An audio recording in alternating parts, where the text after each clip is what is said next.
Bismillahirrahmanirrahim. Assalamualaikum warahmatullahi taala wabarakatuh. Okey, untuk subjek bahasa Melayu minggu ini kita akan ulang kaji semula tentang topik ayat tunggal dan ayat majmuk. Okey, kat sini kamu boleh tengok ada nota tentang ayat tunggal dan ayat majmuk. Okey. Kat sini ayat tunggal, ayat yang mengandungi satu subjek dan satu predikat. Okey, macam sebelum ni cikgu cakap, ayat tunggal mesti ada satu subjek dan juga satu predikat yang menerangkan subjek tersebut. Okey. Okey, ada contoh kat bawah ni, mereka bermain bola sepak di padang. Mereka ialah subjek, bermain bola sepak di padang adalah predikat. Okey. Seterusnya kamu tengok ayat majmuk, ayat yang terdiri daripada beberapa ayat tunggal. Contoh, pemain yang handal itu ialah Raju. Okey. Kat sini untuk mudah kamu kenal mana ayat majmuk dan mana ayat tunggal, ayat majmuk dia menggunakan kata hubung untuk menggabungkan atau mencantumkan ayat.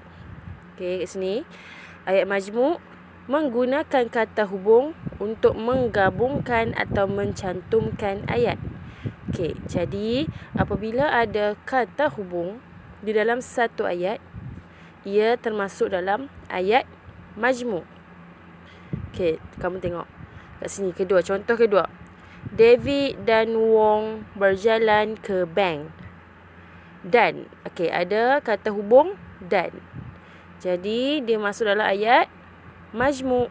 Okey, kalau ayat tunggal dia tiada kata hubung. Dia terus je. Dia subjek ada satu, kemudian predikat ada satu yang menerangkan apa subjek tu buat. Apa subjek tu buat. Okey. Okey, kat sini kat bawah ni kita boleh tengok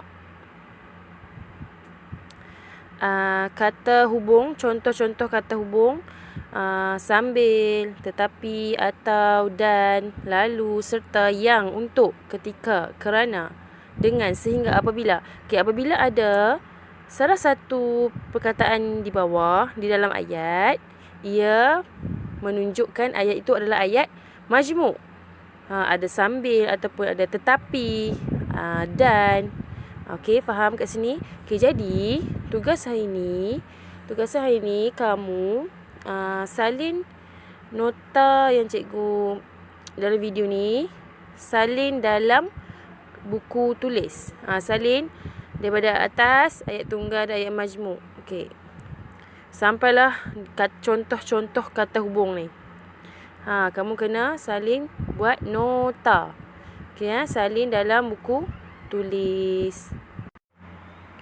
Kemudian arahan yang kedua, selepas kamu salin nota yang sebelum tadi, okey, sekarang cikgu nak kamu buat latihan ni. Nyatakan sama ada ayat-ayat di bawah ayat tunggal ataupun ayat majmuk. Okey.